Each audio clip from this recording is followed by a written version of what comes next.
أعوذ بالله السميع العليم من الشيطان الرجيم. بسم الله الرحمن الرحيم.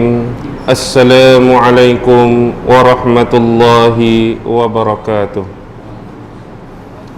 الحمد لله الحمد لله الحمد لله الحمد لله رب العالمين وبه نستعين على أمور الدنيا والدين والصلاة والسلام على أشرف الأنبياء والمرسلين وعلى آله وصحبه أجمعين. سبحانك لا علم لنا إلا ما علمتنا إنك أنت العليم الحكيم. قال رب اشرح لي صدري ويسر لي أمري واحلل عقدة من لساني يفقه قولي. اللهم يسر ولا تعسر، اللهم يسر ولا تعسر، اللهم يسر ولا تعسر.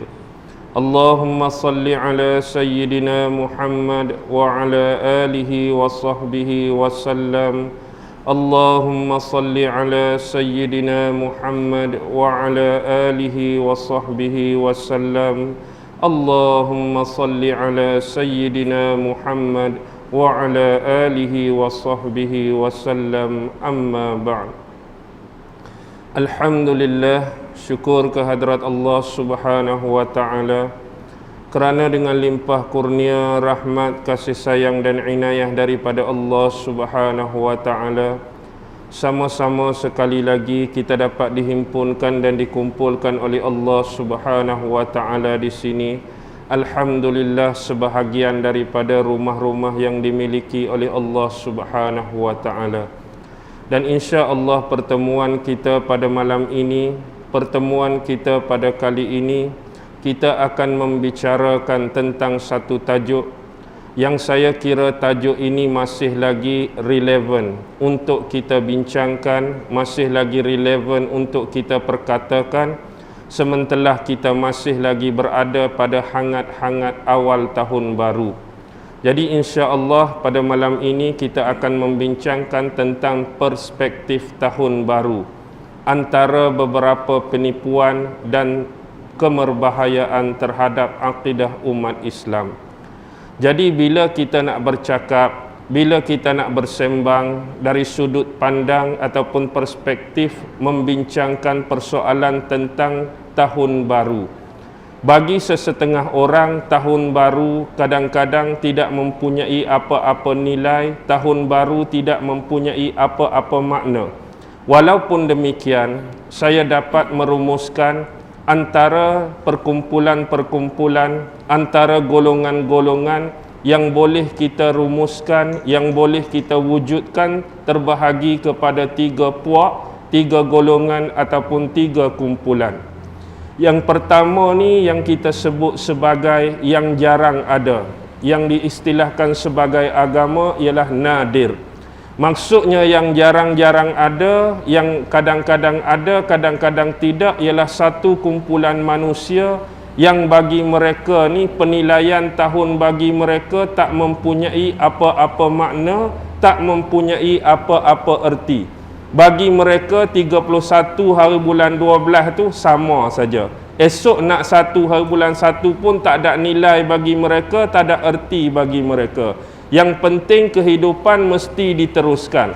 Jadi tidak ada apa-apa penilaian baru, tidak ada apa-apa penambahbaikan dalam diri mereka. Yang penting hidup mereka ni macam tu saja. Yang penting hidup ini mesti diteruskan oleh mereka. Ada kumpulan-kumpulan yang berpendapat, ada kumpulan-kumpulan yang berpandangan sedemikian.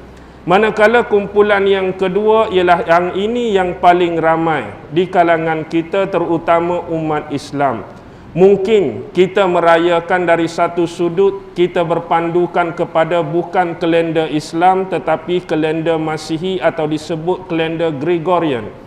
Dan hari ini adalah penetapan mungkin berlaku pada sesetengah manusia yang mereka ini bukan menyambutnya secara besar-besaran, bukan menyambutnya secara tertentu, tetapi sekadar memberi penekanan kepada beberapa bahagian tertentu. Contoh, kita katakan saya sebagai seorang guru mungkin memikirkan konsep tahun baru. Ni dah bulan 12, nak habis dah cuti sekolah, nak masuk bulan 1, nak buka tahun baru. Jadi ada ibu bapa pula perspektif mereka, kalau dulu anak aku tahun 2, tahun depan nak masuk tahun 3. Kalau dulu ada anak darjah 6, sekarang nak masuk sekolah menengah. Dan ada juga yang dulu berniaga kecil-kecilan nak besarkan perniagaan secara besar-besaran. Macam-macam perspektif. Ada orang tu tiap-tiap tahun beli diary baru, tapi tulisnya Januari dengan Februari. Masuk bulan Mac tak tulis-tulis. Ada juga jenis lagu tu. Jadi perspektif ini yang paling banyak, perspektif ini yang paling ramai. Tetapi sebilangan umat Islam ada yang berada pada kemuncak kumpulan, pada kemuncak satu puak ni yang turut sama-sama meraikan, yang turut sama-sama merayakan, yang turut sama-sama menyambut malam tahun baru, hari tahun baru secara berkala, secara besar-besaran. Seolah-olah pada malam tahun baru adalah merupakan satu perayaan yang semestinya disambut, satu pesta yang semestinya dihadiri, satu majlis yang sepertinya mereka itu datang untuk sama-sama menyambutnya, sama-sama meraikannya, sama-sama meraikannya. Ini adalah rumusan daripada 3 kelompok kumpulan, 3 kelompok grup yang berada dalam masyarakat kita. Sama ada hari ini kita nak nilai ataupun nak letak ataupun nak nisbahkan kita mana-mana kumpulan, terserah kepada iman dan hati masing-masing. Kita nak kata kita grup yang pertama sebagaimana yang saya sebut pun tak kisah. Kalau kita nak letak kita pada grup yang kedua pun kalau terkena tak kisah. Kalau kita nak letak kita pada grup yang ketiga pun kita tak kisah. Tapi permasalahan sama ada kita nak mengambil kisah atau tak kisah tentang persoalan tersebut. Saya nak sebutkan beberapa perkara malam ini yang mempunyai penisbahan dan keterkaitan dengan apa yang disebut sebagai tahun baru. Tetapi sebagai langkah awal dan langkah permulaan, saya harap saudara-saudari, hadirin hadirat tidak terkejut dengan kenyataan-kenyataan yang bakal saya keluarkan nanti. Dan insya Allah pendapat-pendapat, pernyataan-pernyataan daripada saya ni tak terlibat atau tak terpengaruh dengan mana-mana individu atau perkumpulan. Juga tak tertakluk dengan mana-mana terma atau mana-mana syarat. Baik. Yang pertama, bila kita nak membahaskan dan mempersoalkan tentang isu tahun baru, saya cuba nak bawa hadirin hadirat, saya cuba nak bawa tuan-tuan kembali kepada 3,700 tahun sebelum Masihi yang lalu. Bila sebut 3,700 tahun sebelum Masihi, ini bukan lagi masa Nabi Isa alaihi salam. Ini bukan lagi masa Jesus Christ sebagaimana yang difaham oleh orang-orang Kristian. Tetapi yang saya nak bawa ialah tentang kehidupan 3 dewa yang pernah dipuja, 3 dewa yang pernah dihormati, 3 dewa yang pernah disanjung oleh masyarakat kuno Mesir purba. Kenapa kita perlu bawa kisah ini? Nanti anda akan dapat memahami dengan jelas kenapa cerita ini kita perlu ungkit, kenapa cerita ini kita perlu kembalikan pada informasi dan pengetahuan tuan-tuan dan puan-puan. Antara 3 dewa besar yang paling disanjung, yang paling disayangi oleh masyarakat kuno Mesir purba, yang pertama dikenali sebagai dewa Osiris, yang kedua isterinya Dewi Isis, dan yang ketiga ialah anak mereka dewa Horus. Pertama dewa Osiris, yang kedua isterinya Dewi Isis, dan ketiga anaknya dewa Horus. Baru-baru ini ada perancangan daripada Clock Time Entertainment. Dia nak menubuhkan satu filem baru yang bertajuk The Egyptian God. Sarizan tahu kot? Tak tahu. The Egyptian God bakal keluar satu filem yang akan memaparkan kembali Tuhan-Tuhan kuno, Tuhan-Tuhan purba, Tuhan-Tuhan pagan agama Mesir kuno. Dan anda akan dapat saksikan ketiga-tiga watak ini turut muncul dalam filem tersebut kerana ada latar belakang yang begitu jelas tentang kehadiran dan kewujudan ketiga-tiga tridewa tersebut. Baik, Bila kita faham dari sudut pandang hierarki, silsilah kekeluargaan, Osiris sebagai bapa, Isis sebagai isteri dan Dewi, dan Horus sebagai anak. Kalau kita lihat perlambangan-perlambangan yang sering digambarkan dalam huruf-huruf hieroglifik, anda faham apa itu huruf hieroglifik? Huruf hieroglifik diistilahkan kalau dalam bentuk intelijen. Bentuk intelijen ialah badan yang dikuasai oleh badan-badan perisikan sedunia. Dia istilahkan huruf hieroglifik ini, istilah dia huruf sefira. Bila huruf sefira, dia adalah kod-kod yang mempunyai makna-makna yang tertentu yang bukan ditulis berdasarkan ayat-ayat pernyataan yang nyata. Contoh, kalau hari ini saya berniat nak pergi sekolah naik bas, saya tak akan tulis perkataan bahasa Melayu Rumi, Sarizan saya nak pergi ke sekolah naik bas. Nanti semua orang faham, semua orang akan tahu rahsia saya. Tapi saya akan buat kod-kod tertentu. Mungkin gambar bintang, mungkin gambar kotak, mungkin gambar tu, gambar ni. Jadi bila orang lain tengok, apa benda yang ustaz nak tulis ni? Tapi bila Sarizan tengok, oh aku tahu, ustaz nak pergi sekolah naik bas. Tapi orang lain faham ke tidak? Orang lain tak faham. Itu dinamakan istilahnya sebagai huruf sefira. Dan antara bahagian-bahagian dari huruf sefira ialah huruf-huruf hieroglifik yang terdapat kebanyakan pada dinding-dinding piramid yang ditemui, terutamanya piramid Khufu yang paling besar di Mesir. Jadi di antara lambang-lambang huruf hieroglifik ini selalu perlambangan yang digunakan oleh Horus, Tuhan anak bagi Osiris dan Dewi Isis ini, ialah sekujur tubuh manusia. Yang mana kalau kita tengok bermula daripada batang leher sampailah hujung kaki, memang jasad dia macam manusia biasa. Cuma yang berbeza, kepala dia itu ialah burung Raja Wali ataupun burung helang. Kita tengok manusia yang berkepala burung helang, manusia yang berkepala burung Raja Wali, itu adalah gambaran Tuhan Horus, Dewa Horus bagi masyarakat Mesir purba. Dan begitulah digambarkan Dewa Osiris. Tuhan Bapa ini adalah sebagai Dewa alam kegelapan ataupun Dewa alam akhirat. Dia ni bukan saja Dewa alam gelap, tapi dia diistilahkan sebagai Dewa alam akhirat. Kenapa dia dinamakan demikian oleh masyarakat Mesir purba, kita akan cerita sekejap lagi. Itu hak bapa. Manakala hak isteri dan hak Dewi, Dewi Isis ialah dikenali sebagai Dewi sihir, Dewi pengubatan, Dewi pertanian, Dewi kesuburan, Dewi keibuan dan sebagainya. Manakala Horus dikenali sebagai dewa yang mewakili orang-orang bermata satu atau mewakili orang-orang yang buta. Bila melihat kepada karakter Horus yang disifatkan sebagai bermata satu, anda agak-agak boleh arah tak ke mana kisah ini akan pergi, ke mana kisah ini akan muncul. Baik, kita lihat satu konsep. Dalam banyak persepsi yang dimainkan oleh masyarakat Mesir purba sebagai contoh, ada setengah masyarakat yang melawan arus. Mereka tak menganggap ketiga-tiga dewa ini sebagai Tuhan mereka. Mereka tak menganggap ketiga-tiga dewa ini sebagai dewa yang patut disembah oleh mereka. Tapi mereka mengatakan bahawa Osiris, Isis dan Horus adalah manusia biasa seperti mereka. Tetapi mereka mempunyai teknologi, mereka mempunyai pengetahuan yang lebih tinggi.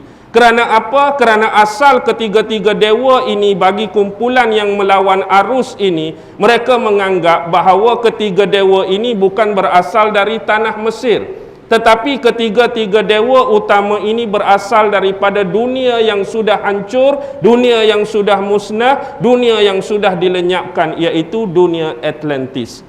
Kita pernah dengar dengan nama Atlantis, satu dunia yang cukup tinggi teknologi dia, satu dunia yang cukup luar biasa. Pada zaman mereka sudah ada pesawat tempur, pada zaman mereka sudah ada kapal selam, pada zaman mereka sudah ada bom nuklear, pada zaman mereka sudah ada pemetaan manusia untuk sampai ke bulan. Kalau kita lihat hikayat Mahabharata sekalipun, dalam perang Kurukshetra itu, mereka lihat dalam gambaran yang dimainkan oleh Ramayana, peperangan-peperangan dipenuhi dengan sistem-sistem kapal-kapal perang, kapal-kapal selam dan bom-bom nuklear. Jadi gambaran orang yang melawan arus, mereka berasal dari dunia sana. Kerana apa? Kerana sikap yang dimainkan oleh Dewi Isis.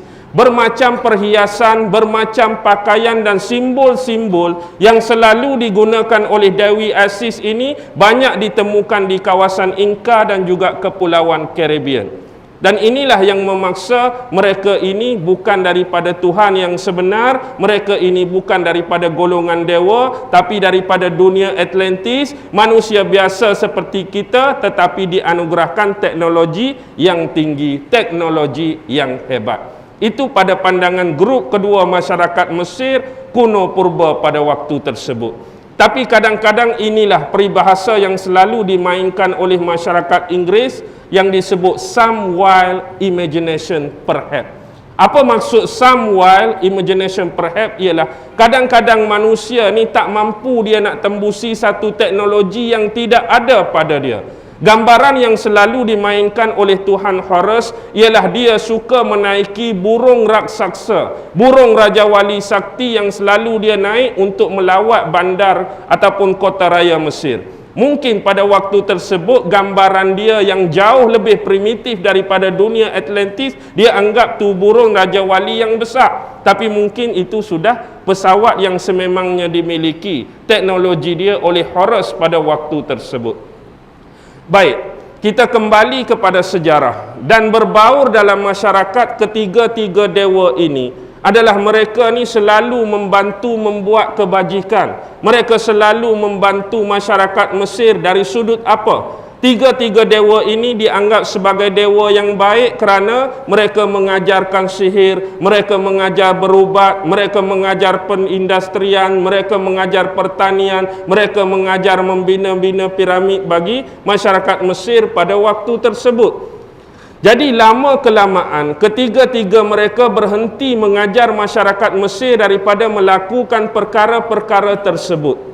Dahulu secara umum mereka ajar masyarakat Mesir seorang demi seorang teknologi-teknologi dan kehebatan yang mereka miliki.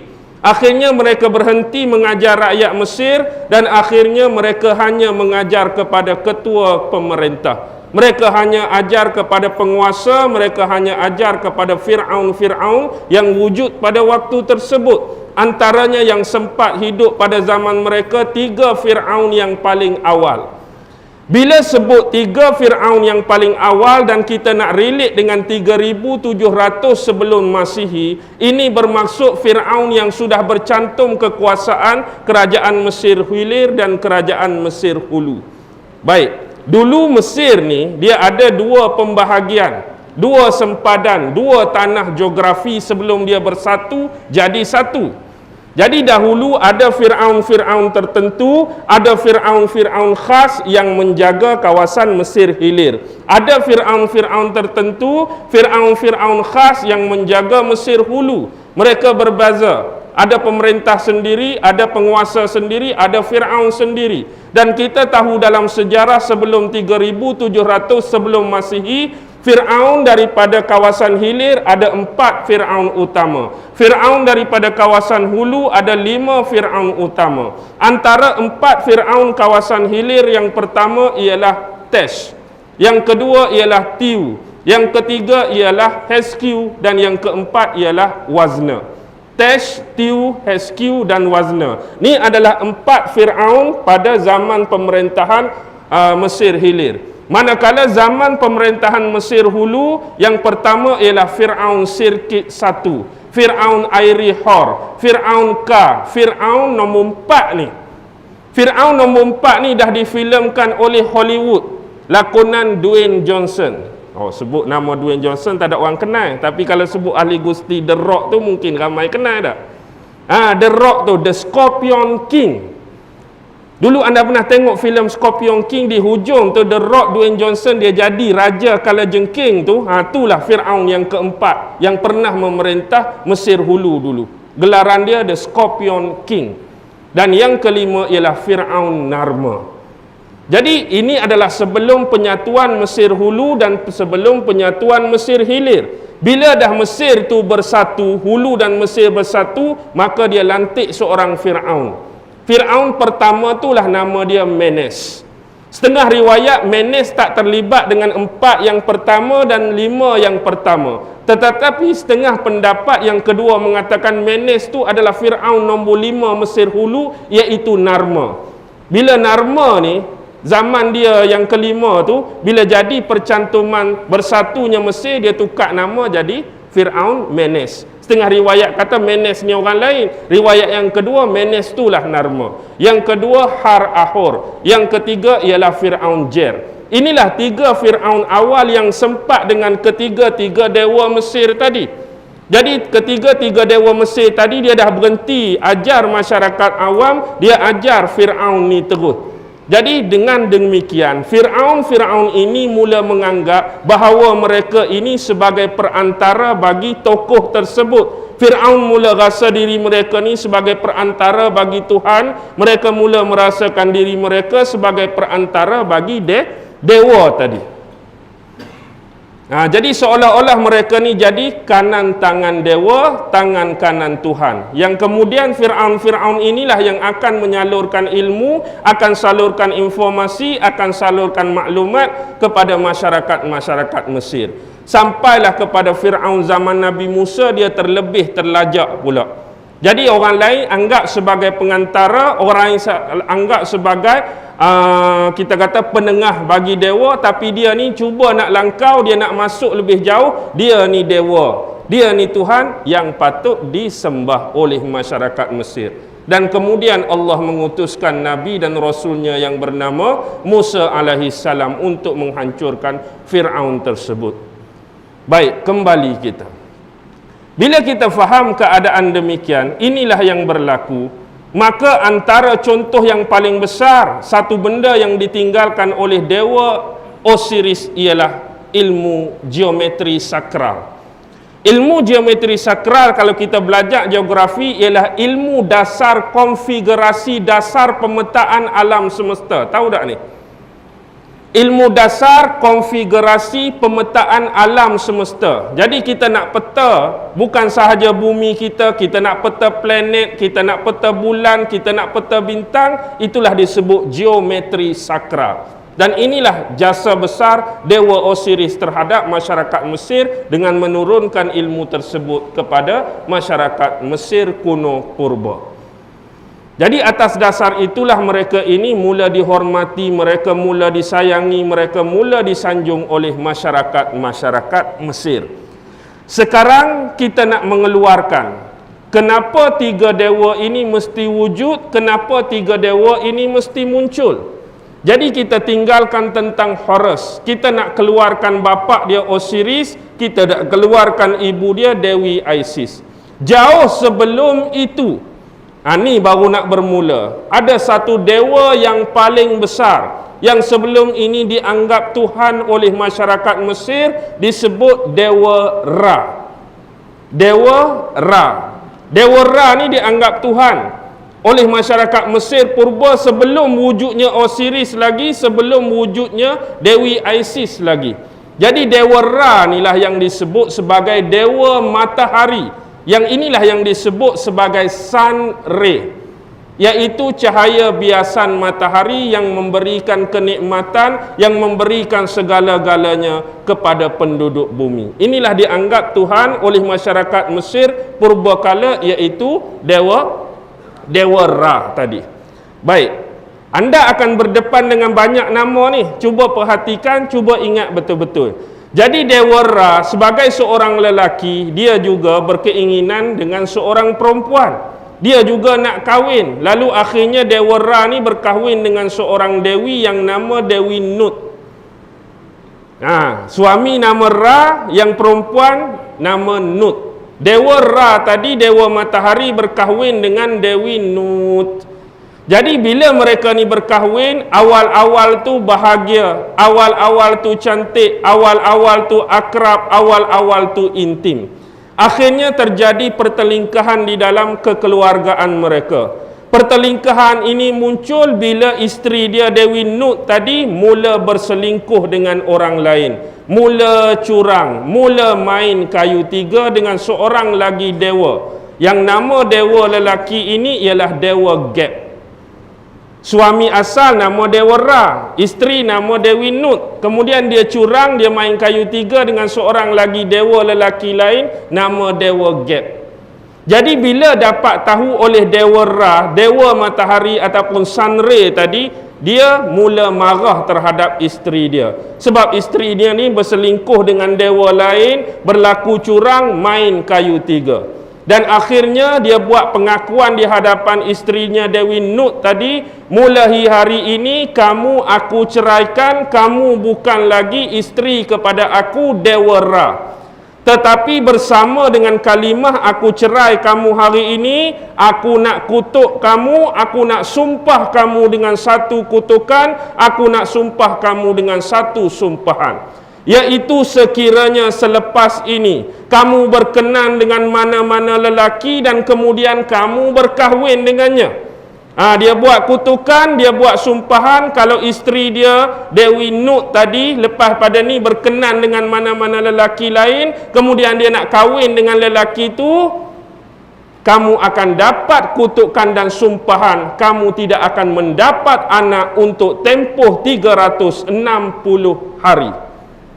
Dan perlu saya perjelaskan bahawa masa sebelum itu bukan lagi 365 hari setahun, tetapi masa pada waktu tersebut baru 360 hari setahun. Bukan kata habis tahun 360 hari, kalau berkenan, kalau kahwin dapat anak. Tu dia nak maksud kutukan secara umum. Hang lepas tahun kedua pun tak dapat anak, seolah-olah sampai bila-bila pun hang berkenan dengan lelaki, seolah-olah sampai bila pun hang berkahwin, hang tak akan dapat anak. Tapi dia kutuk dalam bentuk mubalarah tadi. Maksudnya aku kutuk hang tak dapat anak 360 hari, setahun penuh tu tak dapat anak, tahun berikut pun tak akan dapat anak. Jadi ini untuk memaksa isterinya ni tak bagi ada orang lain lelaki masuk dekat. Kerana apa? Biasa orang kahwin ni nak dapat anak ni, kalau kahwin dengan hang pun tak dapat anak sebab hang dah dapat kutukan daripada Dewa Ra. Itu maksud suami dia. Tetapi akhirnya si isteri ni yang dahulu dia pernah mempunyai beberapa kawan. Akhirnya dia pergi cari kawan dia seorang lagi dewa. Tadi teman intim dia ialah Dewa Geb. Dia pergi cari seorang lagi dewa yang nama Dewa Tus. Banyak nama malam ni. Dia cari nama Dewa Tus. Dewa Tus ni waktu tu belum berkahwin. Dewa Tus masih bujang. Bukanlah Dewi Nut ni pergi cari Dewa Tus, dia nak goda Dewa Tus, dia nak suruh Dewa Tus kahwin dengan dia. Bukan. Tetapi kerana Dewa Tus pada waktu tersebut walaupun bujang, dia sudah bertunang. Dewa Tus bertunang dengan siapa? Bertunang dengan Dewi Sailin. Dewi Sailin ini ialah Dewi yang menjaga bahagian bulan. Dewi bulan itulah Dewi Sailin. Dia nak buat apa? Guna jumpa Dewi Tus, nak minta bantuan dengan tunang dia Dewi Sailin. Sebab Dewi Sailin ni dia ada kuasa bulan. Semenjak menjadi tunang ni, Dewi Sailin dah bagi 1/7 kuasa bulan dia kepada Dewa Tus. Yang asal ada kuasa penuh bulan tu Dewi Sailin. Tapi bila dia start bertunang dengan Dewa Tus tu, dia bagi kuasa dia 1/7 kuasa bulan kepada Dewa Tus. Jadi Dewi Nut pergi kepada Tus nak tumpang kuasa tersebut. Akhirnya sebab kesian dekat kawan lama dia Dewi Nut ni, dengan kuasa 1/7 kuasa bulan, dia menukarkanlah kuasa bulan tersebut. Sebab itulah bermulanya ada fasa bulan mati. Kita sebut sebagai bulan mati. Sebelum ni dalam istilah astronomi tak ada kes bulan mati. Tetapi sebab bulan jadi mati tu digunakan oleh Dewa Tus tadi untuk memunculkan bulan tu jadi hari yang baru. Jadi hasil daripada dia mematikan kuasa bulan, dia ganti dengan hari baru, jadi ada 5 hari baru. Waktu tu barulah genap setahun, ada 365 hari. Sebelum ni ada 360. Jadi 5 hari baru ni terkecuali. 5 hari baru ni dah terkeluar daripada bidang sumpahan dan kutukan Dewa Ra tadi. Inilah masa yang nak digunakan oleh Dewi Nut dengan lelaki curang dia Dewa Gap tadi. Jadi pada hari yang pertama, hari 361, dia pun melakukan hubungan badan. Dia melakukan hubungan kelamin kerana dah di luar takluk terma dan syarat sumpahan dan kutukan tadi. Tapi bila cerita dewa-dewa ni dipenuhi dengan dongeng-dongeng, khurafat dan khayalan. Dia jadi bila dia melakukan hubungan badan waktu pagi, lepas tu waktu tengah hari dia mengandung, malam tu beranak terus. Tu hebat dia tak? Kita kena tunggu 9 bulan 10 hari. Ni buat pagi, tengah hari tu mengandung, malam beranak. Jadi pada hari pertama 361 maka lahirlah Dewa Osiris. Ni baru muncul Osiris ni. Jadi Osiris tu anak Dewi Nut dengan Dewa Gap. Buat pula hari yang kedua. Bila buat hari yang kedua pagi tu, siang mengandung, malam beranak pula. Lahirnya isteri dia Dewi Isis. Hak sulung Dewa Osiris, lahir pula Dewi Isis. Buat hari yang ketiga, hari 363, lahir anak lelaki seorang lagi, Dewa Nepitis. Ni Dewa Nepitis. Buat yang keempat, lahir Dewa Ses. Yang kelima tu berehat sebab letih dah mengandung beranak 4 kali letih. Jadi dia pun berehat. Bila berehat, masuk hari pertama balik, tak boleh buat apa dah nak tu. Tu hubungan boleh buat, anak tak dapat. Tapi dia guna peluang waktu baru yang dicipta 5 hari itu untuk melahirkan 3 anak lelaki, 1 anak perempuan. Yang pertama lelaki tadi Dewa Osiris, yang kedua perempuan Dewi Isis, yang ketiga dewa lelaki Nepitis, dan yang keempat dewa lelaki Ses. Bila keadaan demikian, mereka ni mula membesar. 4 orang ni dah start membesar. Akhirnya Dewi Isis ni jadi perempuan yang cantik.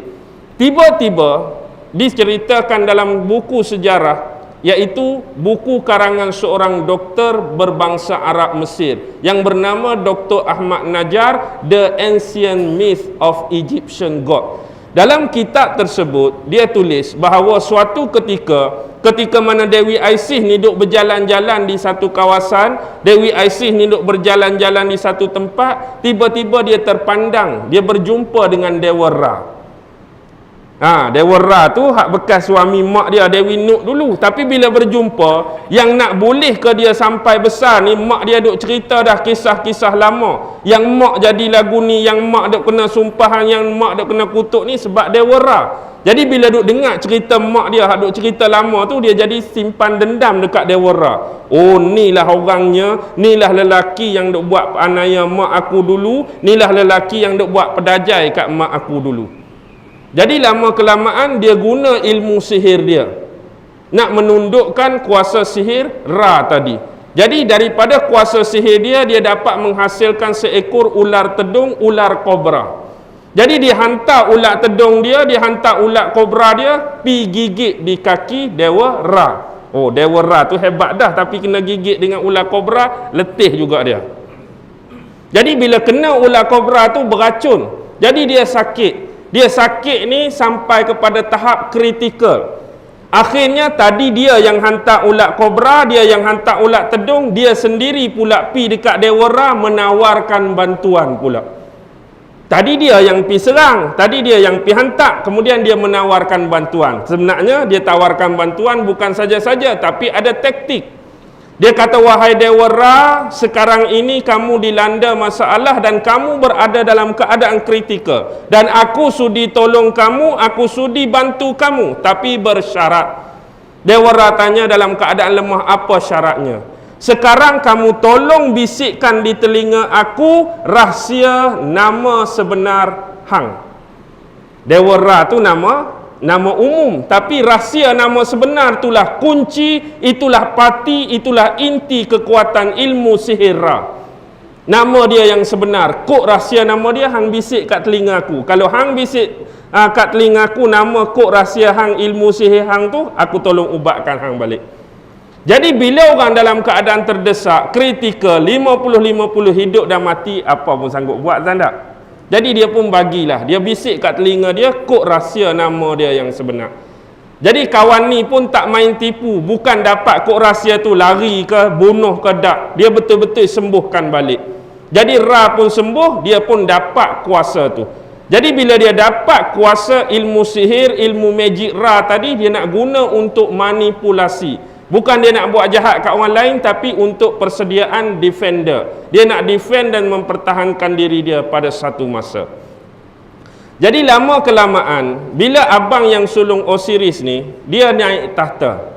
Dia naik tahta jadi Raja Mesir. Kemudian dia nak cari pasangan, dia pilih adik dia sendirilah, Dewi Isis yang kedua. Jadi kalau kita lihat kepada hubungan darah, hubungan mahram, memang inilah tugas mereka, iaitu melestarikan apa yang diistilahkan sebagai melestarikan darah murni dalam keturunan mereka. Mereka wajib, mereka terpaksa kahwin dengan mahram sendiri untuk jaga hubungan kekeluargaan ini. Hak ni bukan cerita lama, hak ni dah cerita baru, hak ni dah cerita terkini. Memang inilah sentiasa dijaga oleh tokoh-tokoh Illuminati. Inilah yang dijaga oleh tokoh-tokoh Freemason, inilah yang dijaga oleh tokoh-tokoh diraja The Merovingian. Mereka akan berkahwin daripada kalangan keluarga sendiri, daripada darah sendiri untuk melestarikan darah murni ini.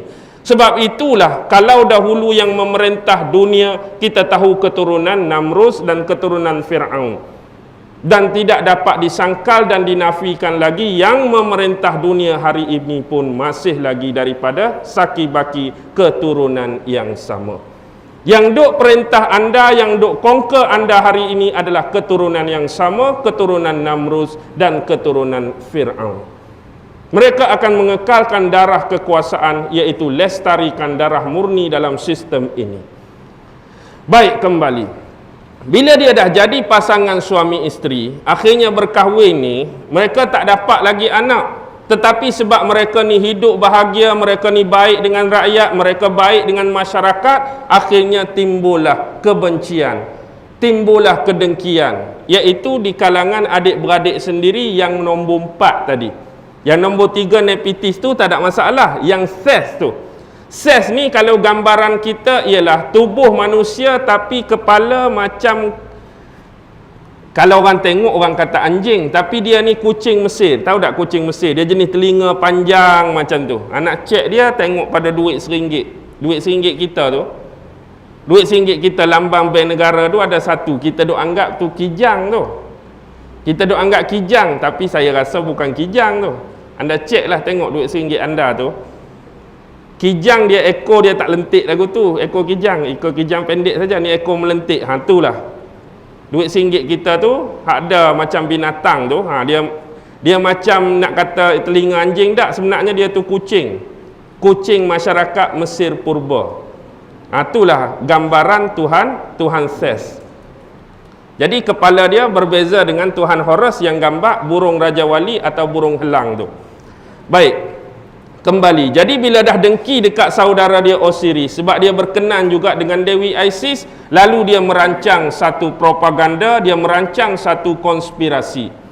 Bila dia rancang satu konspirasi demikian, dia mengumpulkan 72 orang-orang kanannya yang paling rapat, 72 orang kanannya yang paling setia. Untuk apa? Yang ni 72 orang yang memang tamakkan kekuasaan, yang memang tamakkan kekayaan, yang memang tamakkan harta benda. Jadi 72 orang merancang nak apa? Tujuannya ialah Dewa Ses ni dia nak ukuran sebiji 100% badan Osiris. Hang buat macam mana 72 orang ni, hang bagi kat aku ukuran sebenar, ukuran tepat badan Osiris. Dia duk makan ke hampir ukur, dia duk tidur ke, dia duk mandi, ikut hang lah nak buat lagu mana. Lalu akhirnya daripada 72 orang tu dapatlah ukuran sebenar badan Osiris. Jadi bila dah dapat ukuran badan Osiris tadi, lalu dia buat dinner. Dia buat makan malam, dia panggil semua ahli keluarga yang dekat, dia panggil semua tetamu-tetamu yang besar-besar, tetamu-tetamu yang hebat-hebat. Jadi dalam keadaan duk makan tu, rupa-rupanya ukuran badan Osiris tu dia buat satu peti. Peti tu mirip macam keranda mayat mumia tu. Keranda mayat yang nak letak mumia. Tapi keranda tu memang dia ukir dengan ukiran yang paling cantik. ukiran yang paling halus, dia tatah dengan permata, bubuh perhiasan, cantik sungguh. Lalu duduk tengah makan-makan tu, tiba-tiba Dewa Ses ni umumkan satu pengumuman. Dia kata, aku ni banyak menyimpan benda-benda yang aku sayang, yang aku hargai benda tu. Tapi dalam banyak benda-benda yang aku sayang, dalam banyak benda-benda yang aku simpan ni, aku ada simpan satu bekas macam keranda. Sebab ukiran dia cantik, ukiran dia bagus, ukiran dia elok, aku tatah dengan permata. Jadi dia pun buat keluar ukiran tu, dia pun buka peti tu. Dia kata, mana-mana di antara kamu, adik-beradik aku ke, saudara terdekat ke, orang-orang kehormat yang ada di sini, kalau siapa try test, dia masuk baring dalam ni, tiba-tiba betul-betul ikut ukuran badan dia, aku hadiah keranda ni dekat dia. Nah, aku bagi kat dia, free saja. Kawan tu pun test, besar sangat, perut buncit, tak muat. Kawan tu test, kurus sangat, tak muat. Kawan tu test, tak muat. Tu tak muat, hak ni tak muat. Semua nak cuba sebab nak memiliki hadiah keranda tu. Tiba-tiba Osiris pun nak test. Osiris nak test memang padanlah, sebab memang orang dah cari ukuran badan dia, memang nak perkena dia dah. Jadi bila Osiris masuk dalam tu, oh tepat, semua bagi tepukan tangan, dan ini adalah milik hang. Bila dia umum macam tu, dia terus katup, dia terus kunci, dia terus rantai, kemudian bawa keranda tadi pergi ke tebing sungai Nil. Bila sampai di tebing sungai Nil, dia pun humbangkan keranda tersebut dalam sungai Nil dengan niat nak mematikan secara perlahan-lahan dengan putus nafas, lemah dalam keranda tu sambil lemah dalam air. Masa tu Dewi Isis tak ada kat situ. Tiba-tiba kegemparan berlaku demikian sampai kepada pengetahuan isteri dia, Dewi Isis. Lalu dia cepat-cepat keluar istana dan pergi cari suami dia yang dikatakan dirantai dalam satu bekas, dalam satu keranda, dia hanyutkan ke sungai Nil. Dia punya cari, fahamlah benda kecil tu duduk dalam sungai Nil yang besar, sungai Nil yang paling panjang di dunia. Air pula deras, arus pula laju. Cari tu tak jumpa, cari ni tak jumpa, tu tak jumpa. Akhirnya dia menemui keranda tersebut terlekat pada dahan satu pohon yang bernama pohon tamaris. Saya nak tunjuk contoh pohon tamaris, memang tak ada kat Malaysia lah Zan. Pohon tamaris ni kalau kita tengok di sini hari ni, dia hampir-hampir sama dengan pohon ara. Takkan duk sungai ara, pohon ara pun tak kenal. Tak logik langsung lah tak? Kenal tak pohon ara ni? Biasa banyak tepi-tepi sungai, tebing-tebing sungai tu pohon ara. Buah kecil-kecil yang selalu kita letak tak? Rugilah duk sungai ara tak kenal pohon ara. Dia hampir-hampir lagu tu. Tapi memang pohon tu confirm saya berani kata tak ada kat Malaysia pohon tamaris. Tapi dia banyak tumbuh di sekitar tebing-tebing sungai ni. Jadi ada satu pokok yang besar tamaris tu, dia terlekat keranda tu dekat situ. Jadi bila dia buka tu masa tu, Osiris tu dah nyawa-nyawa ikan. Pasal apa kita selalu sebut istilah nyawa-nyawa ikan, bukan nyawa-nyawa sotong ke, nyawa-nyawa ketam ke? Padahal hak lain pun duduk dalam ayat juga. Pasal apa nyawa-nyawa ikan? Sebab yang selalu kita dapat pun ikan lah kan? Tak? Kalau ikan jatuh, pecah kaca apa pun, hatulah nyawa-nyawa ikan pun. Baik.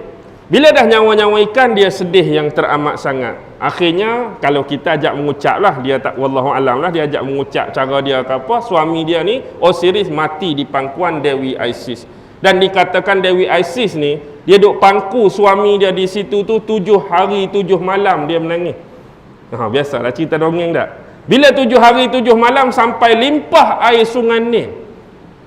Banyaknya air mata dia sampai limpah air sungai Nil. Ni saya nak sebut beberapa kepercayaan sesat, beberapa kepercayaan karut-marut yang masih bersaki-baki di kalangan masyarakat Mesir. Mesir ni jarang hujan, tapi kalau sekali-sekala hujan dan tiba-tiba hujan tu melebatkan air sungai Nil melimpah, dia akan kata, ni air mata Dewi Isis ni, menangis ni. Ada lagi hak jenis lagu tu.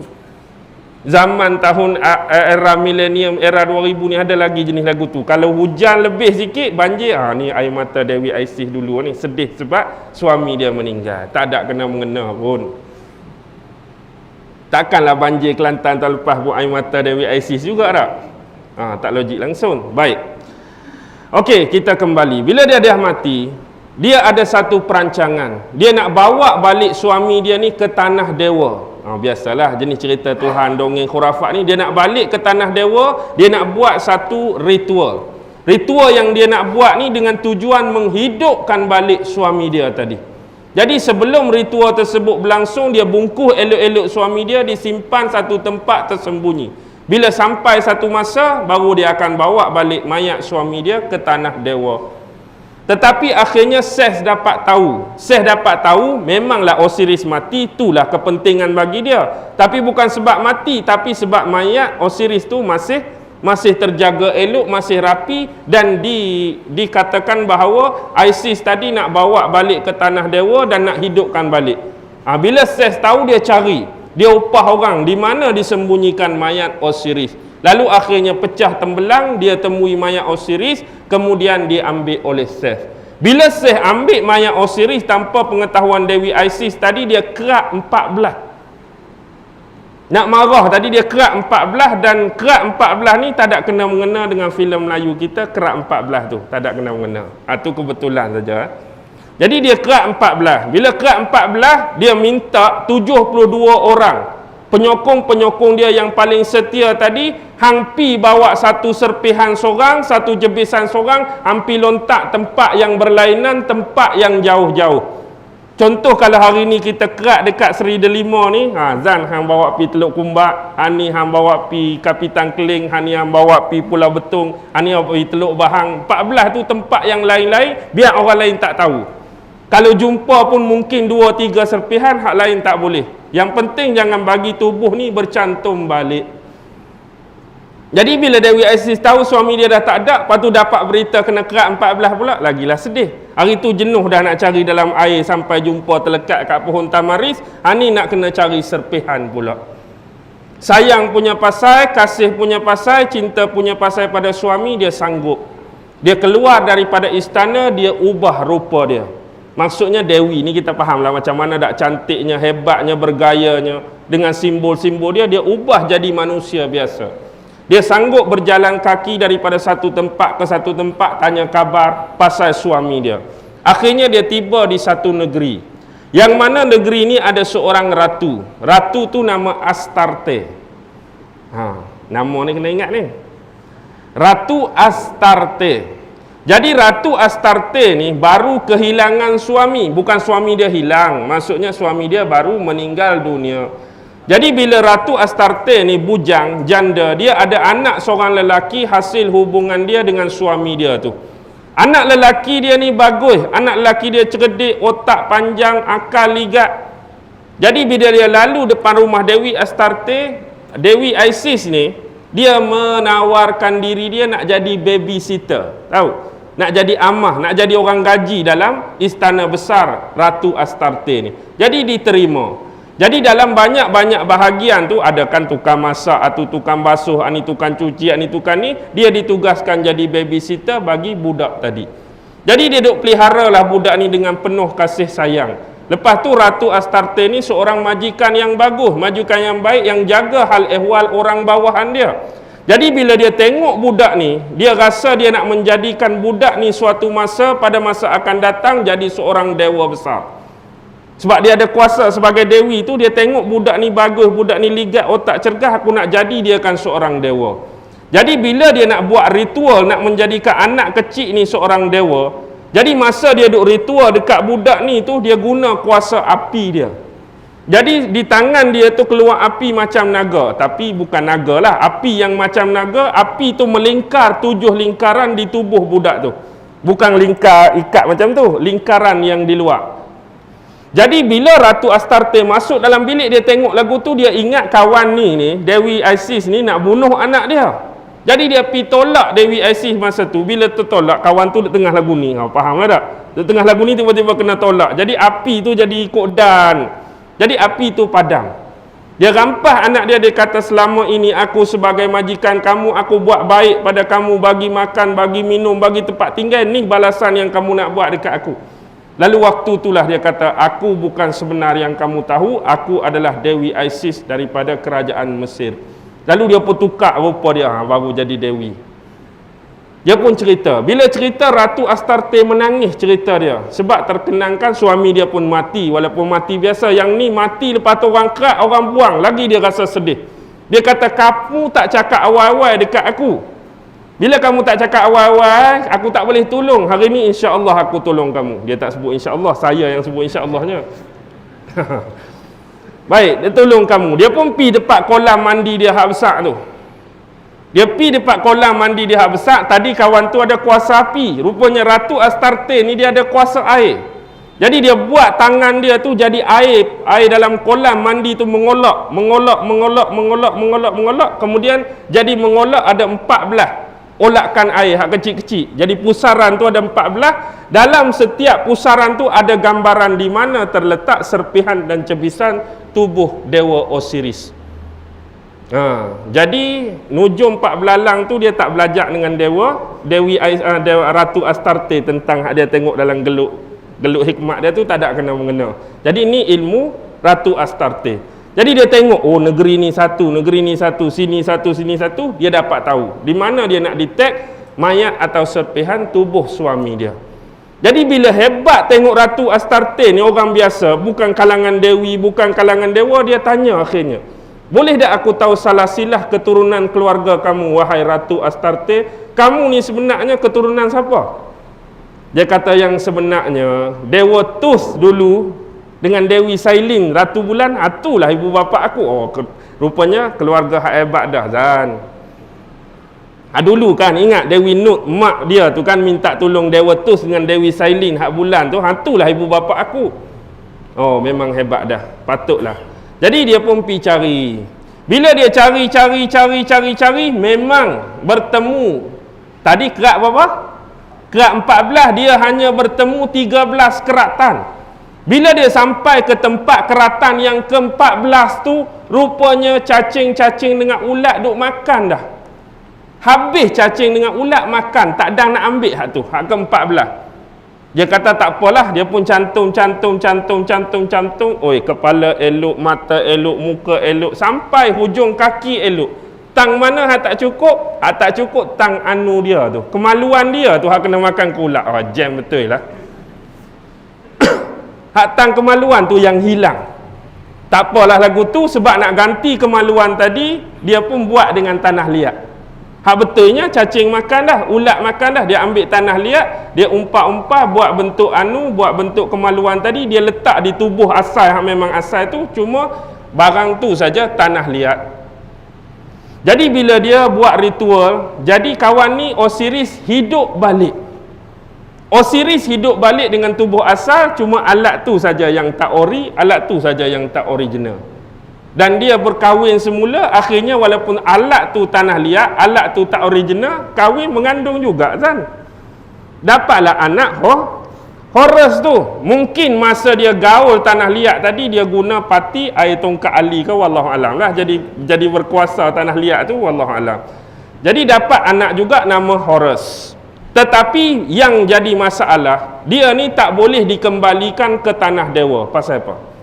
Orang yang dah mati, dah pernah mengalami kematian, tak boleh lagi balik ke tanah dewa. Macam Dewi Isis, dia tak pernah mati. Kalau dia nak balik ke tanah dewa, boleh. Suami dia ni dah mati, bila mati hidup balik, dia tak boleh balik ke tanah dewa.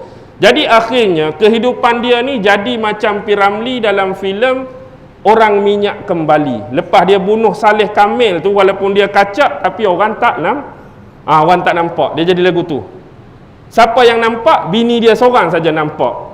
Hak suami dia hidup tadi, tapi orang lain tak nampak suami dia. Jadi apa guna hidup lagu tu? Lalu suami dia pun beralih tempat. Inilah dia dikenali sebagai, kita sebut yang pertama tadi, dewa kegelapan atau dewa alam akhirat. Dia pun pi duduk di alam akhirat. Oh, dia boleh pi lagu tu kan. Dia piduk alam akhirat, apa kerja dia? Barang siapa manusia yang baru mati, baru meninggal dunia, bila roh dia tu keluar, dialah yang tolong jaga, tolong adili roh tu. Bila roh tu keluar, contoh pi jumpa Dewa Osiris, hang dulu atas dunia baik ke jahat? Baik, pi masuk syurga. Hang dulu atas dunia baik ke jahat? Jahat, pi masuk neraka. Dia jom kawal tu. Dia duk alam kegelapan, alam bawah tanah, alam akhirat. Ada satu lagi dewa alam akhirat nama Anubis. Anubis sekalilah dengan dewa Osiris tadi. Jadi bila keadaan demikian berlaku, dapatlah anak nama Horus. Bila tahu dapat anak nama Horus, Ses bimbang. Ses lah ni jadi raja kan, hak jahat tadi.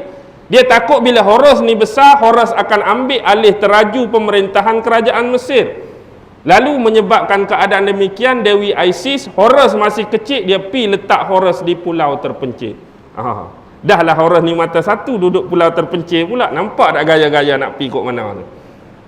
Duduk pulau terpencil, Ses cuba hantar monster, Ses hantar ular, Ses hantar kalajengking nak bunuh juga budak nama Horus ni. Dia tak mau keturunan Osiris ni ada atas muka bumi.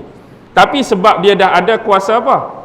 Dia dah ada manipulasi, kuasa Ra dia ambil tadi, dia boleh defend. Dia buat satu pagar hikmat apa tadi? Pagar hikmat 4 penjuru, segala nak kata apa ni? Segala bom-bom, segala tuju-tuju ni tak dapat masuk dekat Dewa Horus. Jadi akhirnya Dewa Horus mula membesar. Ringkas cerita, Dewa Horus nak tuntut balik darah bapak dia, Dewa Osiris, dan nak mengembalikan semula tahta kerajaan bapak dia. Dia nak naik jadi raja. Jadi berlakulah pertempuran. Pertempuran ni berlaku di daerah Nubia. Pertempuran ni berlaku di daerah Nubia. Jadi di sini dah pertempuran yang tak berkesudahan. Macam hikayat Hanjebak Hantuah lah, bila sama-sama terror ni lagu tu lah tak? Hanjebak Hantuah lah, lambat nak mati. Tetapi yang sempat dikisahkan dalam buku Dr. Ahmad Najjar tadi ialah Horus tadi dia sempat mengembiri kemaluan Ses tadi. Dia sempat potong kemaluan Ses, dan Ses pula sempat gigit mata Horus. Yang itu lah mata Horus tu jadi sebelah tu. Dia lagu ni. Bila berperang sama hebat, akhirnya kawan tu Horus dapat bantuan 2 dewa lain. Yang pertama ialah Dewa Ra.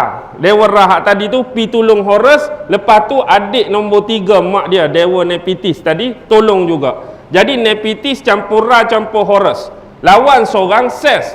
Kopi O lawan kopi peracampuran, agak-agak hak mana lagi sedap? Kopi O seorang lah, peracampuran 3 dalam 1 lah. Setengah orang tu sedap 3 dalam 1, setengah orang kopi O lagi sedap tak? Betul. Walaupun demikian 3 lawan 1, hebat tak hebat dia? Tak kalah. Tak kalah Dewa Ses tadi. Akhirnya menyebabkan dia tu berundur saja. Dia pi tebing sungai ni, dia tukar rupa dia jadi buaya. Dia tukar rupa dia jadi buaya. Bila Horus sampai di situ, Horus turun dalam air, dia terkam tadi. Terkaman buaya yang dimenyamarkan oleh Ses tadilah yang tergigit muka Horus, menyebabkan dia luka dan mata dia terjedera. Akhirnya mata dia jadi buta. Lekatlah dia Horus bermata satu. Dewa Horus mata satu. Hari ni kalau ada pelambangan mata satu tu, pelambangan Dewa Horus lah tu. Sebelum tu Dewa Ra pun mata satu dah. Ra dengan Horus sama saja. Baik. Bila keadaan demikian dah berlaku, akhirnya dapat ditangkap Dewa Ses. Lalu dibawa ke persidangan perang Nice. Dia ada persidangan perang Nice, hukuman kepada orang-orang yang menderhaka dan ingkar kepada kerajaan Mesir. Lalu sebab ni bapak saudara ni dia kesian, akhirnya dia dihumban ke dalam penjara kegelapan. Duduk dalam penjara kegelapan lah Ses tadi. Jadi hidup bahagialah kembali Horus memerintah dengan baik. Lama kelamaan ada seorang yang berkhianati, nama dia Typhon. Jadi Typhon ni dia pi buka kunci pintu penjara kegelapan tadi, dia buang Ses. Ses masa duduk dalam tu dia duduk menguatkan hikmat dia. Macam Kung Fu Panda lah kan, tengok Kung Fu Panda. Ada rimau saya kuat kena ikat tu, walaupun dia kena ikat tapi dia duduk berlatih juga hikmat dia. Dia duduk berlatih hikmat dia, dia keluar tu dengan hikmat yang hebat. Hikmat hebat dia boleh tukar rupa dia jadi rupa orang lain. Dan inilah yang digunakan oleh Ses. Dia baca jampi dia baca mantra dia baca serapah dia, muka dia jadi muka Horus. Jadi Horus haduk tidur dalam istana tu jadi muka Ses. Muka dia jadi muka Horus, muka Horus jadi muka Ses. Jadi Typhon ni lah yang berkhianat. Dia kata sebenarnya Horus ada di luar, tetapi yang duduk dalam duduk tidur tu musuh yang kita cari, iaitu Ses yang terlepas daripada penjara. Jadi bila orang pergi buka pintu bilik tu, tengok siapa tidur? Tengok Ses lah, sebenarnya tu Horus. Jadi dia menggelupur mengaku, aku bukan Ses, aku Horus. Kawan tu dah dia tukar rupa dah, hebat dia. Jadi dijalankan apa? Dijalankan hukuman. Hukuman yang dikenakan kepada Horus dalam rupa ses tadi ialah disalib di tiang salib. Jadi Horus disalib dalam keadaan rupa ses. Bila Horus disalib tu selama 2 hari 3 malam. 2 hari 3 malam dia disalib, akhirnya dia mati. Bila dia mati, selang 2 hari 3 malam juga ditinggalkan di sana, kemudian dia dibangkitkan kembali, hidup balik. Baik, bila dia disalib, dia mati. Dekat-dekat dia nak nazak, sedikit demi sedikit, power kuasa ses tadi sudah hilang sebab dia nak mati. Jadi muka ses tadi, tukar balik jadi Horus. Muka Horus hak mengadili hukuman, muka ses hak mengadili hukuman, muka Horus tadi sedikit jadi muka ses balik. Jadi orang tahu yang teranaya sebenarnya ialah Horus, yang buat jahat ialah ses. Tapi apa nak buat, Horus dah mati. 2 hari 3 malam di situ, akhirnya dia dibangkitkan kembali. Lepas dia bangkit hidup balik, dia naik bersemayam di atas cakra matahari. Akhir ini dipercayai oleh orang-orang beragama pagan kuno, Horus masih hidup sedang bersemayam di atas cakra matahari. Dan untuk meraihkan, menyambut, menyanjung Horus tadi, kita perlu melakukan upacara setiap hari matahari. Yang itulah bermula istilah Sunday. Sunday, hari Ahad. Kita hari ini rela tukar. Kita rela tukar hari Jumaat kita buat cuti hari Sunday. Kalau Sunday con McDonald tu okey juga, sedap. Ni Sunday hari Ahad ni. Ni yang jadi lemah ni. Faham ke tak ni kisah ni? Itulah kisah dia. Berakhir di tiang salib. Agak-agak nak mirip-mirip siapa cerita ni? Dia nak pi dia tu. Boleh pi lagi? Boleh lagi. Okey. Baik. Sekarang kita berhenti pada Dewa Horus. Horus lahir 3000 sebelum Masihi. Keluarga dia lahir 3700 sebelum Masihi. Saya nak bawa contoh seorang lagi dewa yang lahir pada 1200 sebelum Masihi, iaitu dewa yang sangat dihormati, disanjungi dan disayangi oleh masyarakat Parsi kuno. Tentu anda pernah dengar nama Dewa Maitra. Dewa Maitra ini adalah dewa yang sinonim dengan agama Zoroaster. Agama Zarathustra pun dia sebut, agama Zoroaster pun dia sebut. Dia lahir 1200 tahun sebelum Masihi. Maitra ini adalah dewa yang lebih kurang sama dengan masyarakat Mesir purba, cuma dia disembah, dia disanjung oleh masyarakat Parsi kuno. 1200 tahun sebelum Masihi. Dalam tempoh yang sama di Yunani, ada seorang lagi dewa yang bernama Dewa Attis. Bukan Altis, tu Toyota. Dewa Attis dari daerah Parigia. Dia juga lahir 1200 sebelum Masihi. Dewa yang disembah oleh masyarakat Yunani pada suatu ketika dahulu. 900 sebelum Masihi lahirnya Dewa Krishna. Agama Hindu banyak dewa. Dewa Krishna ni hak mana satu? Dewa Krishna tu hak selalu digambarkan duk tengah tiup seruling.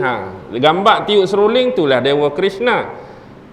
Kalau hak jenis banyak tangan, ada ulat kobra dekat leher, tu Dewa Shiva. Tu Dewa tu Vishnu. Kalau hak dalam bulatan macam orang duk menari tu, gambar bulat, tu Shiva. Dia ada Brahma, banyak Tuhan dia. Tapi antaranya ialah Dewa Krishna, iaitu 900 sebelum Masihi. Dia lahir, digambarkan selalu duk main tiup seruling. 500 sebelum Masihi, Dewa Dionysus. Dionysus juga adalah dewa Yunani. Kalau saya nak sebut, ada lebih kurang figure-figure dan personality yang sama. Contoh, figure-figure dan personality yang sama, contoh Namrus dari kerajaan Babylon sezaman dengan Nabi Ibrahim. Saya sebut daripada kerajaan Babylon anak Namrus, iaitu Tammuz. Zaman Osiris pun ada. Zaman Bakus, dewa Bakus dewa Yunani, dewa Adonis dewa Rom, dewa Buddha Shakyamuni dari India. Salivana dari Bermuda, Odin dari Skandinavia, Bedru dari Jepun, Bali dari Afghanistan, Foxy dari China, kemudian Oxion daripada Rom. Banyak nama-nama dan figure-figure tertentu. Indonesia paling banyak dewa. Walaupun dia satu kumpulan, tapi nama dia Dewa 19 orang dewa dia. Itu nama kumpulan saja, tak ada kena-mengena. Dewa 19 tu tak. Padahal kumpulan 4 orang saja.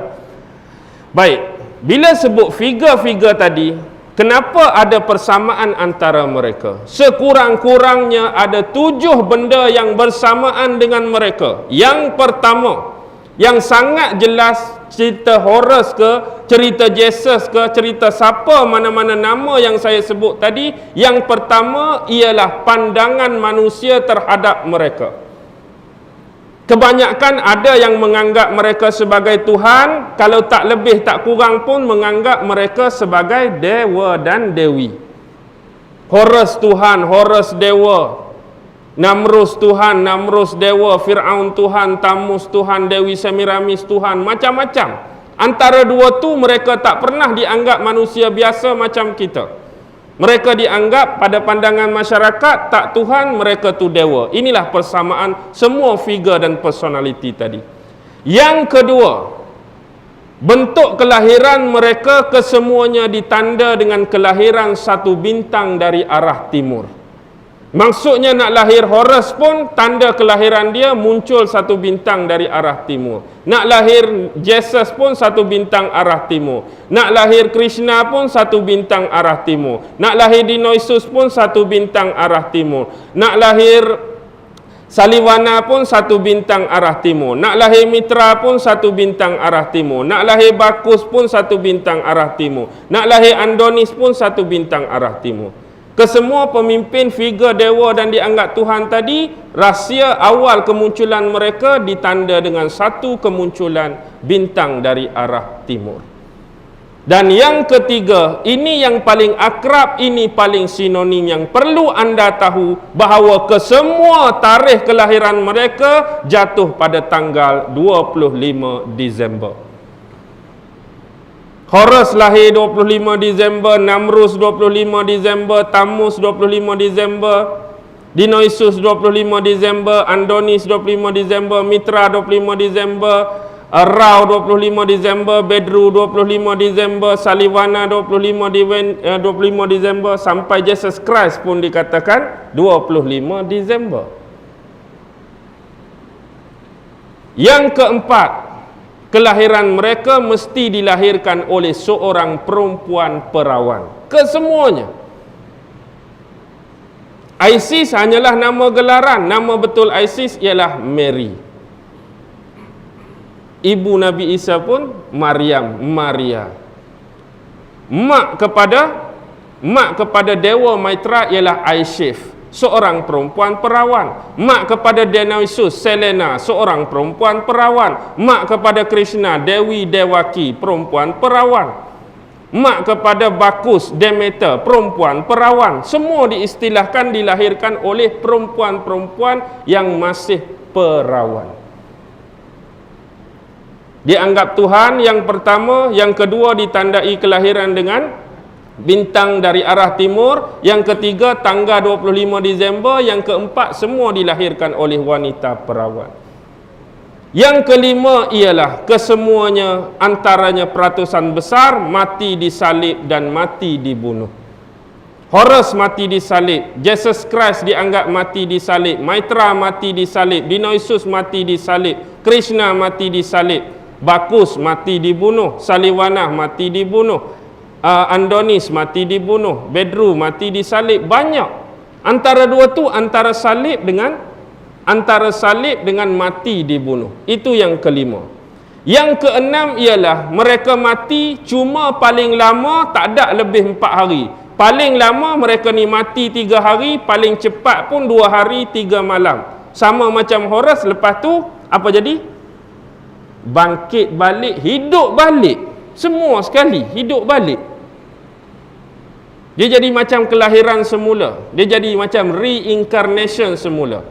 Dan yang terakhir nombor 7, anda tidak akan dapat tidak setiap bintang yang muncul yang menyertai kelahiran figure-figure dan personality ini mesti ada 3 bintang lain yang mengiringi mereka. Inilah disebut Three Kings ataupun Three Kingdom. Masih ingat kisah sebenar Nabi Isa alaihi salam? Kisah Nabi Isa alaihi salam bila ada 3 orang raja daripada tanah Parsi yang menganut agama Majusi. Bila dia tengok satu bintang dari arah timur yang mereka namakan sebagai bintang Bethlehem, dia kata pada malam ini akan lahir seorang nabi baru, seorang rasul baru, seorang utusan baru di tanah Palestin. Mereka nak pi jumpa dengan sang juru selamat baru tu, berpandukan satu bintang tadi. Jadi nama-nama mereka yang pertama ialah Gastor, yang kedua Melkido, yang ketiga ialah Baltasar. Gestor, Melkido dan Baltasar. 3 orang ni raja tempat mereka ni. Sebab mereka ada ilmu astronomi, mereka ada ilmu astrologi, mereka sanggup nak pi cari siapa yang lahir di bawah bintang Bethlehem yang mereka cerap tadi. Lalu akhirnya bila mereka masuk kawasan orang, pada masa tu wilayah Palestin masih di bawah jajahan takluk Byzantium Maharaja Herodes. Jadi dia perlu mengadap Maharaja Herodes sebab masuk kawasan orang. Apa tujuan? Hang ni orang besar, hang ni raja, apa tujuan hang masuk dalam negeri aku? Dia pun cerita, kami di Parsi, kami orang Majusi, kami terror ilmu cerak bintang, kami terror astronomi, kami terror astrologi, kami tahu di tempat hang ni akan lahir seorang nabi baru, raja baru. Oh, jadi kamu tolong pi cari budak tu, siapa sebenarnya? Padahal Raja Herodes takut dah. Dia pergi cari, dia jumpa dengan Maryam, dia bagi berkat, dia bagi doa kepada Nabi Isa AS, kemudian dia balik. Kemudian Raja Herodes tanya siapa budak tu. Bila tunjuk kat budak tu, Maryam anggap itu akan mengancam keselamatan Nabi Isa. Dia bawa Nabi Isa ke satu kawasan lain. Kalau macam tadi Horus dibawa ke Pulau Terpencil, hak ni dibawa ke negeri Mesir. Hampir 10 tahun Maryam bawa Nabi Isa berkelana di Mesir semata-mata nak menyelamatkan nyawa Nabi Isa. Lepas dia dengar Herodes di Palestin tu dah meninggal, baru dia bawa balik. Dia bawa balik siapa? Bawa balik Nabi Isa kembali semula ke Palestin. Inilah yang disebut Three Kingdom, inilah yang disebut Three Kings. 3 raja yang mengiringi satu bintang. Sebenarnya anda faham tu bintang apa? Baik, begini. Setiap kali munculnya satu bintang dari arah timur, ni kita nak belajar ilmu astronomi campur dengan ilmu astrologi. Bintang yang dimaksudkan ialah bintang Sirius ataupun disebut bintang Sirius. Jadi jangan serius sangatlah walaupun nama bintang tu Sirius. Sirius ataupun Sirius ni bintang dari arah timur. Selalunya yang akan mengiringi jajaran bintang ni ada satu gugusan dipanggil gugusan bintang paling terang, gugusan bintang paling cerah, yang terdiri daripada bintang Orion, bintang Gilgamesh dan bintang Virgo. Hak biasa kalau muncul bintang Sirius atau Sirius ni akan muncul Orion, Gilgamesh dan Virgo. Baik.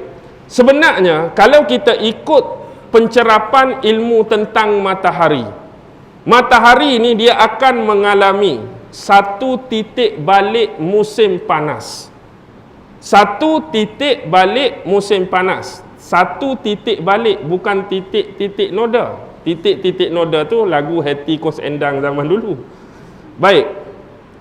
Titik-titik balik dia panggil matahari musim panas. Maksudnya bila masuk bulan Disember, matahari ini berada pada penghujung hayat dia. Matahari berada pada penghujung kehidupan dia. Inilah yang dipanggil the end of the sun. Penghujung kehidupan matahari inilah yang disebut matahari mati. Matahari benar-benar mengalami kematian ialah pada tarikh 22 Disember. Ini dipanggil tarikh matahari mati. Sebab ini, kalau kita tengok matahari dari arah utara bulan Disember, dia akan turun ke selatan sedikit demi sedikit, sedikit demi sedikit, dia akan mula menghilang. Menghilang tu maksudnya hari kematian bagi matahari. Sebab tu bulan Disember dianggap sebagai penghujung musim sejuk, nak masuk penghujung musim semi.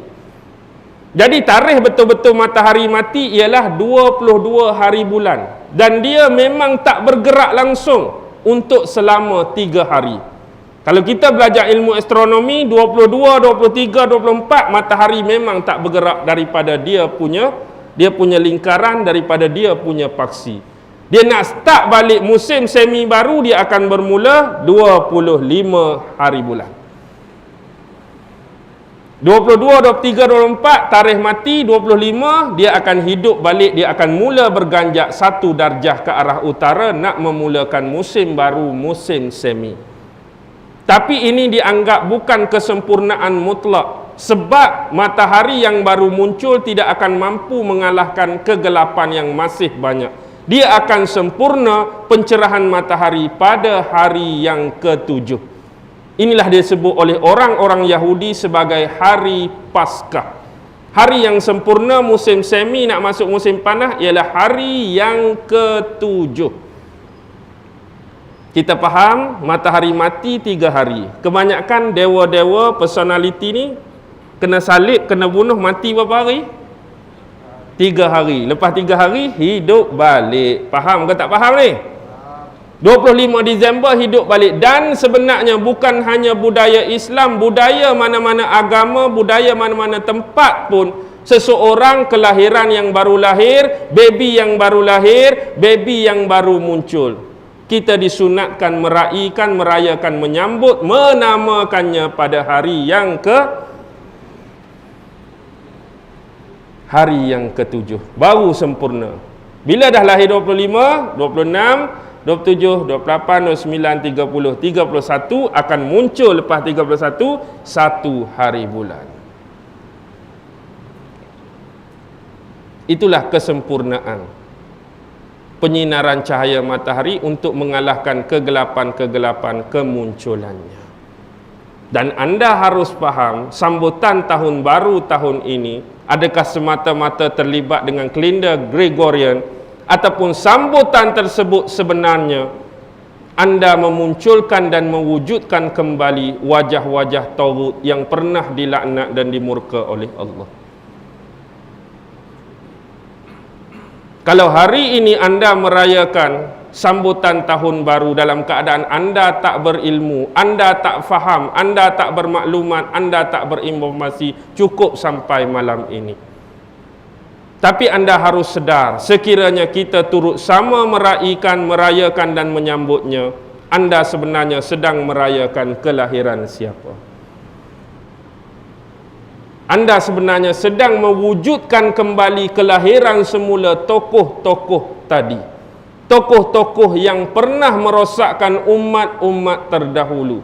Tokoh-tokoh yang dipenuhi dengan kesyirikan. Tokoh-tokoh yang dipenuhi dengan kekufuran. Tokoh-tokoh yang dipenuhi dengan kemunafikan. Tokoh-tokoh yang dipenuhi dengan kefasikan. Dan yang paling penting, mereka membawa satu agenda. Agenda tersebut anda akan dapat lihat bila satu bintang tadi akan ada satu gugusan bintang yang kita katakan Orion, Gilgamesh dan Virgo. Dan anda harus faham, pada 22, 23 dan 24 betul-betul matahari berada pada salib selatan. Inilah gugusan bintang Kruk. 22, 23 dan 24 kalau kita tengok dia ada satu perlambangan disebut salib selatan. Matahari betul-betul berada 3 hari tersebut pada salib selatan. Faham tak? Maksudnya semua mati di tiang salib. Yang 3 triking yang mengiring itulah yang dia nak bawa agenda untuk anda di mana-mana, iaitu sifat Trinity, sifat syirik, sifat kufur. Kita kembali kepada Horus tadi. Bila sebut Horus mesti ada Dewa Osiris, mesti ada Dewi Isis. Bila sebut Namrus, mesti ada isteri dia Dewi Samiramis, mesti anak dia Dewa Tammuz. Sebenarnya bila Namrus mati, lahir Tammuz tu, Dewi Samiramis menganggap Tammuz tu kelahiran semula Namrus. Hari ni ramai orang duk pi puja, orang duk pi sanjung Dewi Samiramis tanpa anda sedar.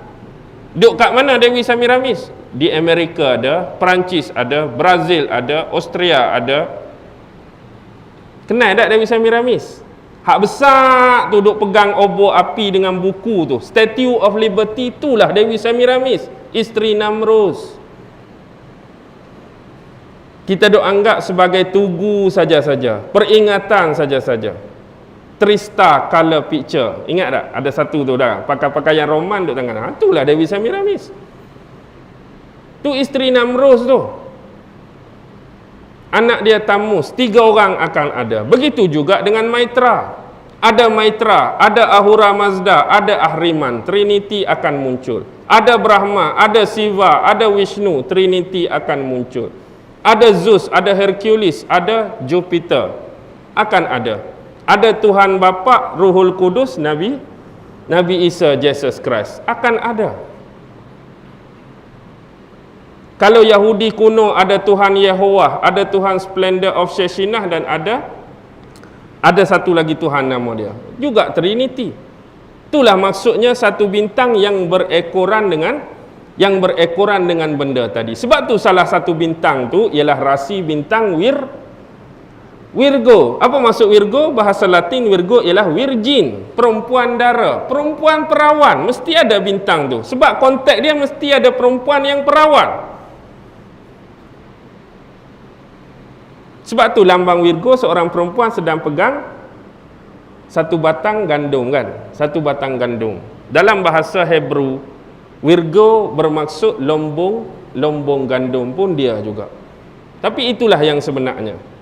Dan anda perlu faham, kesemua mereka ini ada 12 orang pengikut dalam sejarah hidup mereka.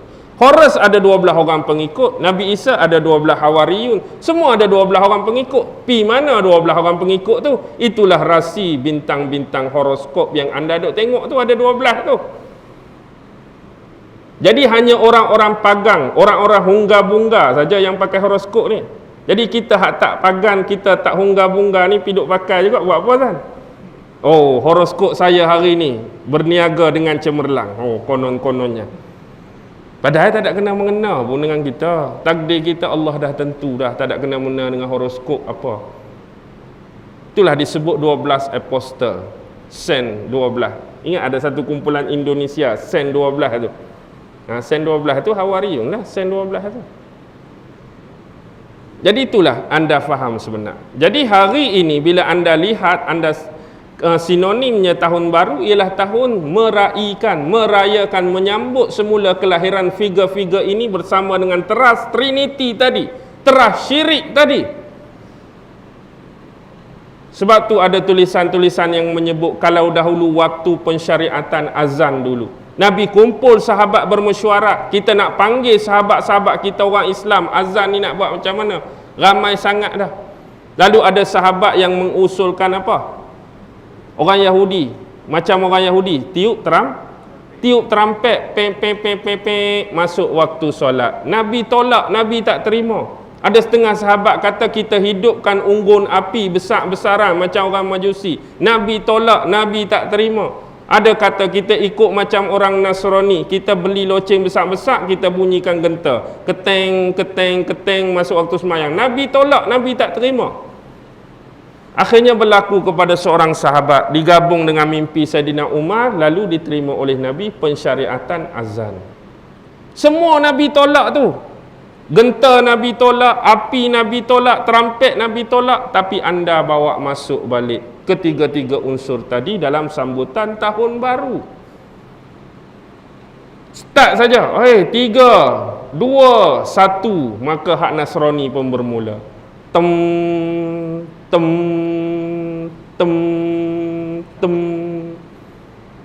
Kemudian hak Majusi pun start.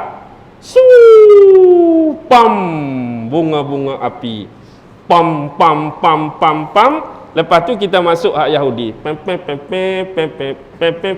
Jogetlah ramai-ramai.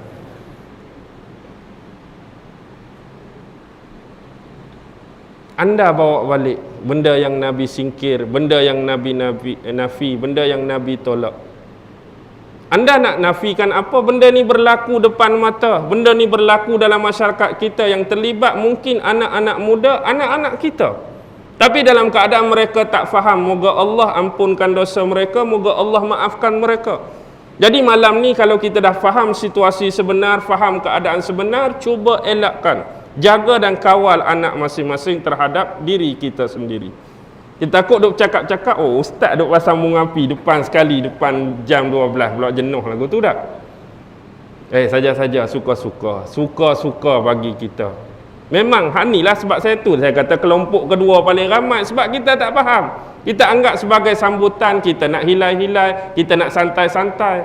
Tapi hakikatnya itulah ada kemerbahayaan pada akidah, dan ini adalah sumber penipuan yang paling besar dalam sejarah untuk umat Islam. Jadi saya rasa pun penat dah ni, kita boleh berhenti. Nampak tak? Nampak dah ni? Nampak tak apalah. Alhamdulillah. Jadi bila nampak, saya nak sebut satu benda. Masa kes Horace tu, anda pernah tak dengar lagu Dead Can Dance? Saya lupa penyanyi dia, kumpulan ke solo. Dead Can Dance, maksud dia orang mati tak boleh menari. Dalam tu dia sebut, My kingdom is the blind of. My kingdom is the blind of, the one eye are the king. Maksudnya dalam negeri-negeri yang mana di dalamnya ada rakyat-rakyat yang hanya bermata buta, tetapi bagi orang yang bermata satu, dialah yang akan dianggap sebagai raja. Kita hari ini duduk dalam satu tempat, dalam satu negeri yang semua ada dua mata, semua celik, tak ada masalah. Tapi kalau ada satu negeri itu semua rakyat dia mata buta, orang yang ada satu mata pun kira boleh jadi raja lah tu. Hebat lah tu. Tak perlu dua mata. Sebab negeri dia tu semua memang orang yang jenis mata buta. Saya buta, hak ni buta, hak ni buta, tiba-tiba ada seorang tu mata sebelah. Mata sebelah boleh jadi apa? Boleh jadi raja dah. Itulah yang dia nak buat kepada anda semua. Dia hak mata satu tu sekarang sedang memerintah anda dalam keadaan anda tu buta. Ustaz, mata saya celik terang, pakai spek pun banyak kanta ni ustaz. Buta apa? Buta perut, buta hati. Dia nak suruh anda buta perut, buta hati, dia hak mata sebiji tu boleh jadi raja, boleh menaungi, boleh merajai, boleh kawal kita semua. Jadi malam ni buka betul-betul mata hati kita, mata perut kita, mata sebenak kita. Jangan bagi hak mata sebiji tu jadi raja bagi diri kita. Wallahu alam. Wabillahi taufiq wal hidayah. Wassalamualaikum warahmatullahi wabarakatuh. A'udzu billahi minasyaitonir rajim. Bismillahirrahmanirrahim. Allahumma innaka ta'lam anna hadhil quluba qad ijtama'at 'ala mahabbatik waltaqat 'ala ta'atik wa tawahhadat 'ala da'watik wa ta'ahadat 'ala nusrati syari'atik fawassiqillahumma rabitataha wa adimuddaha wahdiha subulaha wamla'ha binurikal ladzi la yakhbu washrah suduraha bifaidil imani bik وجميل التوكل عليك وأحيها بمعرفتك وأمتها على الشهادة في سبيلك إنك نعم المولى ونعم النصير وصلى الله على سيدنا محمد وعلى آله وصحبه وسلم والحمد لله رب العالمين.